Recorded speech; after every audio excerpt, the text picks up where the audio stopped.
friends, Jerry Rosa here in the Rosa Stringworks workshop with another not so live shop talk. Yeah, I wish we had better internet service. It's improved a little bit, but the upload is still absolutely in the toilet, and that stops us from doing anything live. So that's why we're doing yet another one this way. Hopefully Starlink will get their act together. I saw one video on YouTube where Starlink was available at the 37th parallel. Well, that's kind of us. So I would think it should be coming soon. I've already paid my deposit. I'm just waiting. Meanwhile, I need to show you this.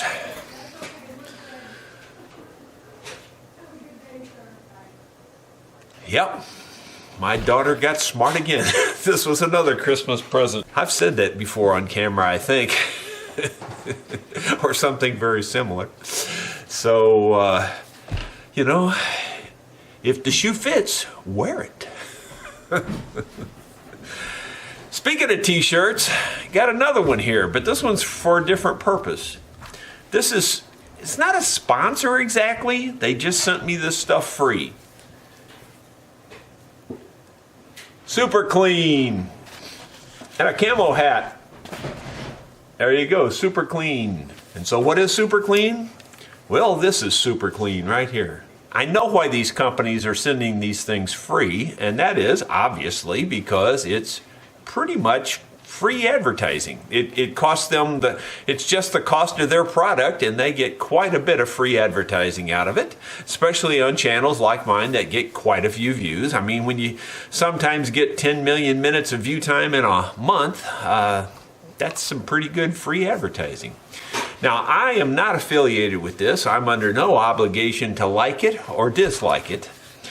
I just tell the truth. So let's go in and give this thing a real test. Now, I mean, seriously, this will be a real test. I promise you. Wait till you see this. So what are you looking at here? Well, we're in the metal shop, and this is the sink that hasn't been cleaned in probably 4 or 5 years. In fact, it was so dirty that I am not joking to you. I actually vacuumed it before I turned the camera on. That's how bad it was. So these stains are real stains. These are not fake stains. I don't have a sponge or anything. I just got this scrub brush. You know, this is a test. I'm going to take this sponge brush and just water and rub it with water, and you can see pretty much nothing. And I'll do the same on this side. Okay, pretty much nothing. Here's Walmart's brand, great value dishwashing soap. Let's put a little of that on here.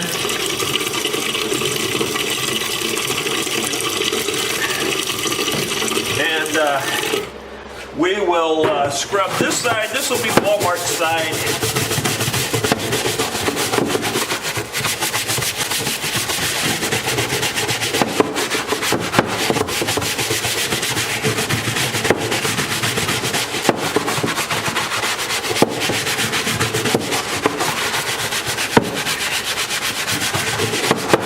All right, so I'm going to leave that like it is. I'm not going to rinse it off yet.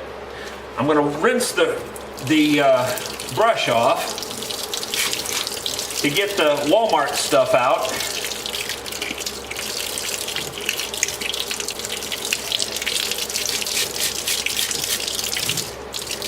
Well, it looks like Walmart stuff cleaned that side of the brush anyway. All right, so there, I'll use the dirty side of the brush on that side for the super clean. Now, I don't even know, I haven't opened this. I guess it's ready to go. I haven't even checked it. It says off. This says stream. This says off. This says spray. All right, so here's spray. I'm going to spray it really good. That's a lot of spray right there. So I sprayed it a lot. It's covered. And I'm going to rub it.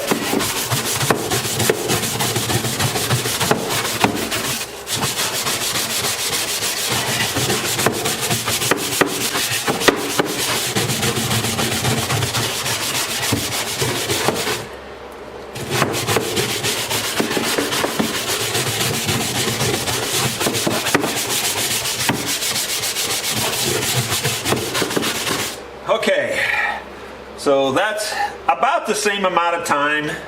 That I'm just, I didn't time it, but I think I was fair. Now the super clean side of the brush honestly does look whiter than the Walmart side a little bit. Not a whole lot, but a little bit. So maybe the super clean side here will be better. All right, now I'm rinsing this off, and I'm just gonna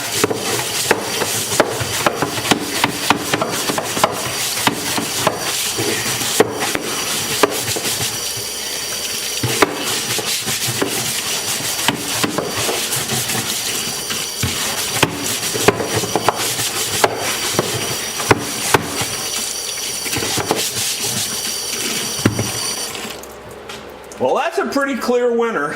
The super clean side is definitely cleaner. I mean, I didn't do anything to bias this to my understanding anyway. I did that as honest as I could possibly do it right before the camera. You saw everything I did. I felt like I scrubbed this side pretty good with the dishwashing soap. And it just didn't take off all that much. The super clean took off quite a bit more, and I'm pretty sure I didn't scrub that side any harder or any more. I'd say I did just about equal. So is super clean a good product? Well, it's definitely seems to be better than the Great Value dishwashing soap. This is the Ultra Dishwashing Liquid Original Scent. 3 times grease fighting. I use it mostly to wash the grease off my hands, to be honest. That's mostly what I use it for. But this seemed to work pretty darn well.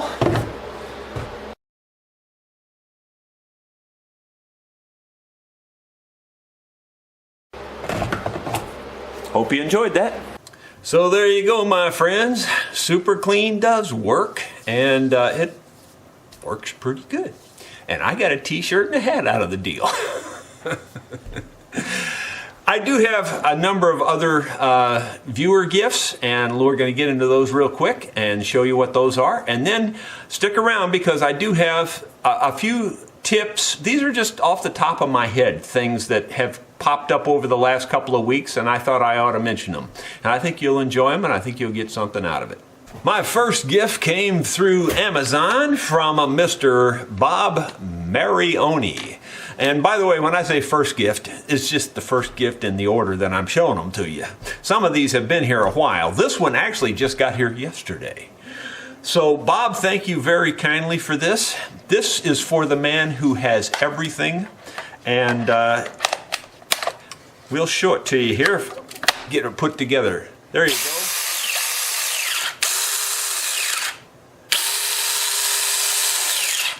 I'm going to trim my nose hair. This is all kinds of dangerous right here. Let me tell you. Oh my gosh. I put this into a 2x4 a while ago, and it just cuts right into it. No problem at all. 24 volt. And all I can tell you is it is a chainsaw. That's about the only model or name or anything that's on here. I gotta tell you something. This little baby, it's cool, and I'm not making fun of it. I think it's a cool gift. I really like it, actually. I think it's very cool, but I don't know exactly what I'm gonna do with it. I don't know what I'm going to do with this. It's got to be really super handy for something. Now, I know you can open up boxes with it and stuff. I've seen people on YouTube actually opening boxes with things that are very similar to this, like a chainsaw. I'm not quite that guy, because I'm afraid I'd be cutting something up. No doubt I would be. But on the other hand, it is pretty cool. I mean, like, I can see if I was back into my hunting days where I was hunting all the time, I'd have this thing strapped on. Man, I mean, like cutting limbs off of trees and this thing would just be awesome for that. Or like even pruning little fruit trees and things like that. If you had a little orchard, it just would be awesome. So I think it's very cool. And we may find a way to use it on instruments. You just never know. Thank you very much, Bob. I really do like it. I'm not making fun of it at all. I think it's really cool. dangerous as hell. Really cool. My next gift is from a viewer friend. Talked to him on the phone just a few minutes ago, as a matter of fact.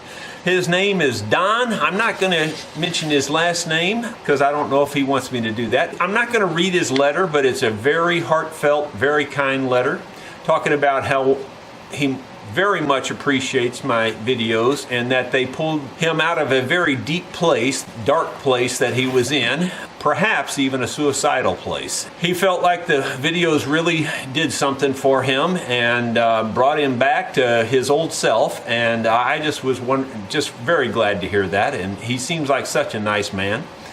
And he sent us a nice gift here. He sent us these handmade little racks. I guess you'd call them a cell phone rack. They can be almost anything, books or anything. And they're very cool because they're one piece. Or when I say one piece, I mean one piece of wood. And they were sawn very intricately. You could see he had to saw down through here, and then he had to saw in between all these things. This is not a regular hinge. It's not pinned together. It's not multiple pieces of wood. It's one single piece of wood sawn into this design. Very cool design. And he sent us two different colors, the dark one and the lighter one, and they're made identical. There, that one didn't open up, but there it is. And just to show you one in use here, here's kind of what it looks like. So you can lay your cell phone in there, or just about anything. You can lay a book in there. I think these originally were made for Bible stands and things like that. So very cool. Here's all 4 of them together there that you can perhaps see. Thank you very much, Don. We really do appreciate it, and thank you for watching the videos. Your story was very touching and very heartwarming, so thank you very kindly, and we do hope you're doing well and continue to do well. You just heard Don's story, and there are countless stories like that, and I'm really, I guess, proud of the fact that people send me those kinds of emails and let me know, how well they're doing and that the videos have helped them in one way or another. Here's another such instance, and this one is from Robert. I won't mention the last name. Robert doesn't say where he's from, I don't think. But he just says, I just wanted to sincerely thank you for all you do. You see, the videos with the Rosa curse, all of the things that go right as well as wrong, have kept me sane while my mother has fought courageously against stage 4 colon cancer. He says, your videos and companionship have been a welcome escape from chemo and radiation treatments and, all the other problems that she's facing. Apparently they're at the final end now at hospice. He says, as I write this, I am sitting here with her comatose, erratically breathing body that has suffered so much, knowing that we're at the journey's end. And then he goes on and talks a little bit about that and his age. And then he says, please know how much I appreciate all your effort that you put forth and sending your knowledge and companionship out to the helpless, suffering families like mine. God bless you, brother, and for all you do and have done. And it says, God will surely reward your efforts. Well, I don't know about all that, but Robert, I appreciate the note very much. I appreciate you watching the videos. God bless you and your mother. Hope that things work out well for you that way. I know it's tough to say goodbye to your mother. I had to do the exact same thing. That note really rang a bell with me because my mother found out she had pancreatic cancer at age 67, just a few days before Christmas that particular year. I think it was 2005 or 2004 was the Christmas. And she died a very short time thereafter in January of 2005. She literally came home from the hospital, went straight to the bank and put everything in my name, in the kid's name, I should say. I've got 2 brothers and a sister, and so she put everything in our names, and because she knew the end was here. It's a sad process that we all go through, and I hope your process has been eased a little bit, and thank you for the note. Got a letter here, a note from Russell up in Media, Pennsylvania, and he sent me some antler pieces. These are off of either a moose or elk. I would think they're moose, just based on the way they look, but I'm not sure of that. Oh, he says these are not a fresh kill. I've had them quite a while. So actually this one, I believe, is a shed. It's pretty obvious that this was a natural shedded antler here, because that's the way they come off whenever nature. Every single year the antlers fall off, and this is one of those that fell off. I can tell. Now the rest of this parts I can't tell that because it's not that very end. But I would say this was a shed also, and the reason I say that is because of the gnawing on it, and it was probably laying out in the woods. And the squirrels and chipmunks and other rodents chew on the antler, and you can see the chewing marks there. And let's see about this one. What can I tell from it? I can't really see anything on this one, so this one I can't say how it came about. But my guess is they're probably all from the same antler, but I don't know that for sure either. But this is definitely a shed. It wasn't a animal that was shot, apparently. Or at least that part of it. So thank you, Russell. I do very much appreciate that. We can always use antler. Now, amazingly enough, by the way, I just want to point something out to everyone, because people ask all the time, and I just feel like I should point it out. They say, well, why don't you use moose, or why don't you use, elk, because they're so much bigger, you get more out of them. The fact is, believe it or not, you actually get less out of most of those. It's hard to say less. That's not what I really mean, because of the surface area. Potentially you could get more, I guess. But the fact is, they're not very stable from the outside in. In other words, just that little outside ring is the only hard part. The rest of that is kind of, I wouldn't call it spongy. It's still kind of hard, but it's not the bone like you're expecting. It's more of a, I don't know how to explain it exactly. It's more like a matrix of material in there. And it's a hard material, but it's not hard enough to actually use for making saddles. It's only the outside surface. So these are actually only good for guitar saddles, believe it or not, these great big ones. Now the very base often is solid, and the very base might be big enough or thick enough, heavy enough to actually make the mandolin saddles out of. But you can see how quickly it goes to that marrow, and see how thin the walls are, see?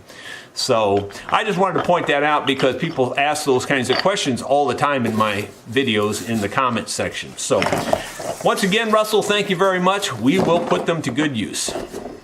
My next note and gifts are from my buddy Charles Kelly, a retired doctor, and he is the one that has sent me the scalpels and different things like that, and lots of other tools and things that I use all the time here in the shop. And this time he sent a bunch of these. Some of you will recognize what these are. These are magnets that come out of, I think out of hard drives and different parts of computers, but mostly hard drives, I think. And they're very strong. And he was thinking that we might be able to use them to glue braces and things like that together, and on the inside of guitars and things. So quite a pile of those. He also sent me this bridge, and I believe this is a left-handed bridge. And he sent me a bunch of inlay parts that maybe won't show up so good there. It's kind of getting washed out. But inlay parts and things. Pieces, little mother of pearl inlay. And then looks like there's a little bit of mother of pearl in here, but then these are some more electrical parts, springs and screws, and for electric instruments, and looks like some corners for some cases and things like that too. So a number of things there. And Charles, thank you very kindly. I really appreciate it. He said he was cleaning out the electronics section of his shop and came across all this stuff. So thank you very much. I really do appreciate it. He says, P.S. I sent Caleb a care package as well. And Caleb received that as well, and so thank you for that. Caleb is going to show those in a future video down the road. Not sure, he doesn't do his in the exact same format since he's not doing a shop talk, but he'll include them in a future video. So thank you very much, Charles. Hope you're still doing really well. My final gift that I'm going to talk about today is from Paul Taylor, and Paul sent me a large care package. And one of the things in the care package is this shed deer antler. Again, it's a shed because you can tell how it came off here. And it's a nice one. Believe it or not, these little small ones are very, very tight in this area, so they make great antler saddles. So this is perfect for that, for the mandolin, I mean.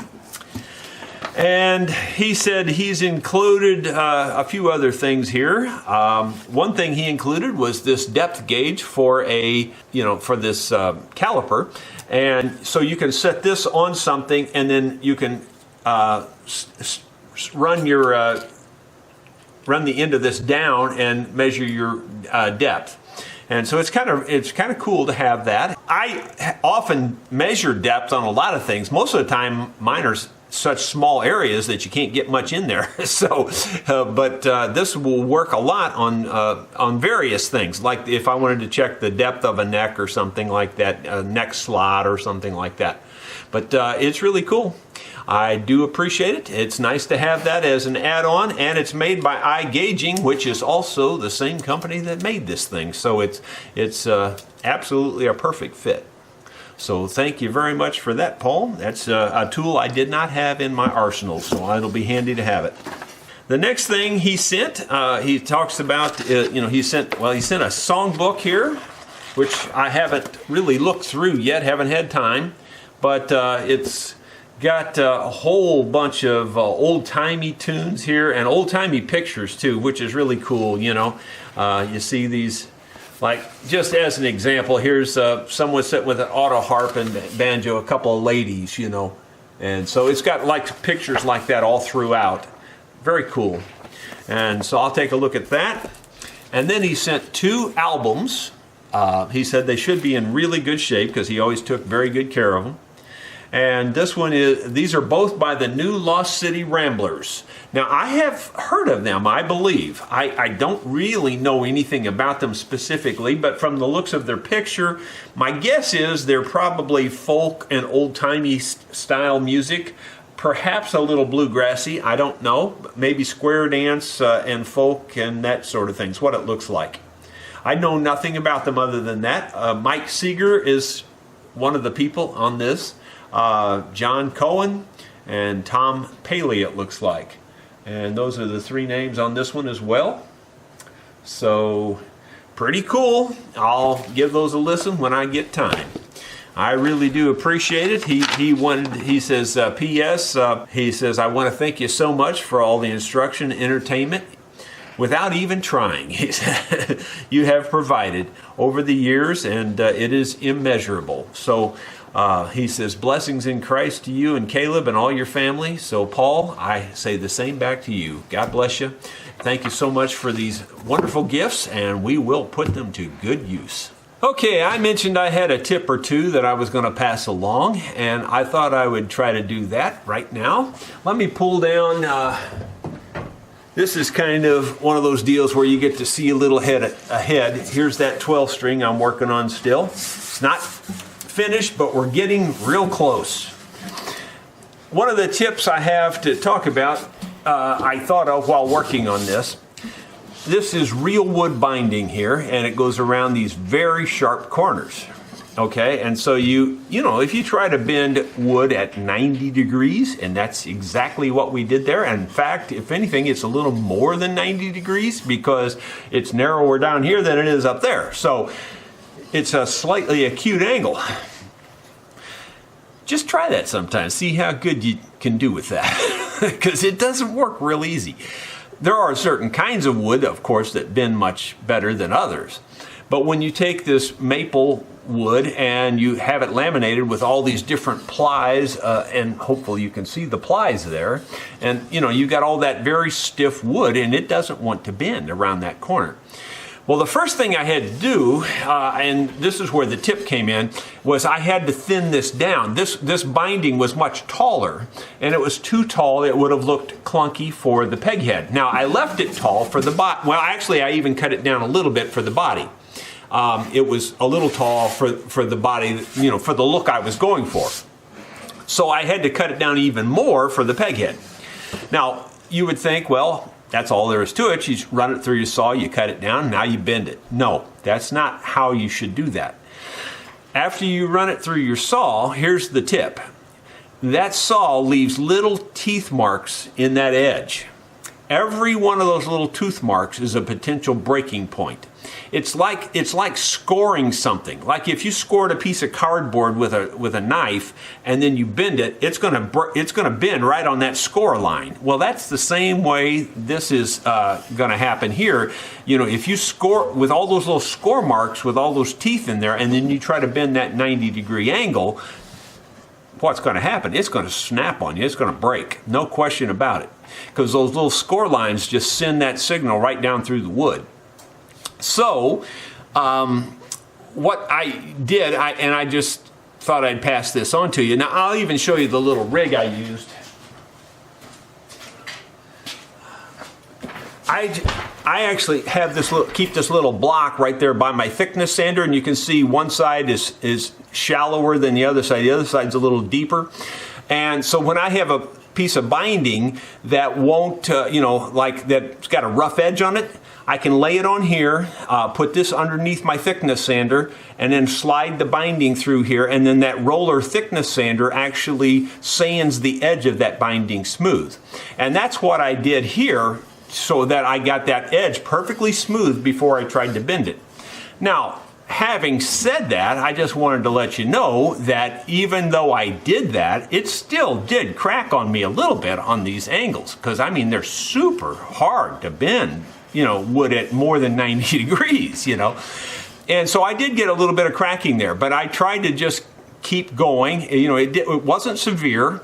And then once I, got it all glued in place and the glue set and everything, then I wet the corners down, and I took a hot iron and I went around those corners and pushed those wood fibers back in with some glue while I was doing it, and held them in place and let them dry that way. You can't even tell it now. You seriously can't even tell there was a crack or a break there at all. So that's your tip for today on binding, especially wood binding, something like that you can get away with a lot of things there if you just think it through, and take your time with it. So I've thought of a couple more things that I thought I ought to pass along to you that I think could be very helpful under the right circumstances and situations. Not in all situations. But most of you have heard about glue and sawdust as filling holes and voids and gaps and things like that. And that's true, that works. My problem with it, though, is that I typically try using the wood glue put it in the little void and then sand over it or whatever, or even take sawdust and push it in there. It works fine, but the problem I always have is that it shrinks, and it always leaves a void, always. So if you're in a hurry or if you have, let me just say for sure, in hardwood, I'm not so sure about the softwood, but in hardwood, here's my preferred method. I do the same thing, but I put CA glue in the void and then take sawdust, sprinkle it in there. It sets up much harder. It doesn't shrink like the other stuff does. And I'm seriously telling you, it pretty much makes it disappear. In my opinion, that's a better method than just regular glue and sawdust. Maybe not in all circumstances. Like you might want to test it on the like say the top of a guitar where it's real light colored. You might not want to do it that way. But on a dark wood or hardwoods and things, that CA glue and sawdust, man, you can't beat it. It's the way to go. So there's another tip for you. And I think the final tip today is not so much a tip, it's just some of the products that I use all the time that you've seen before, and I've covered them before, but I feel like it never hurts to cover them again. One of them for polishing and waxing, I use the Renaissance wax pretty much exclusively for the top coat when I'm finished with the instrument and I really want to make it pop or slick or whatever.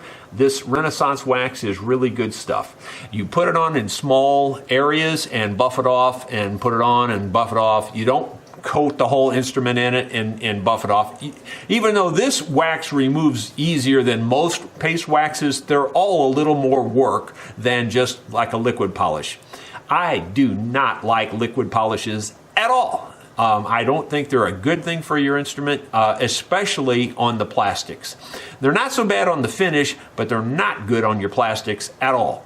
I would not use them on your pick guards, at all. Zero, none.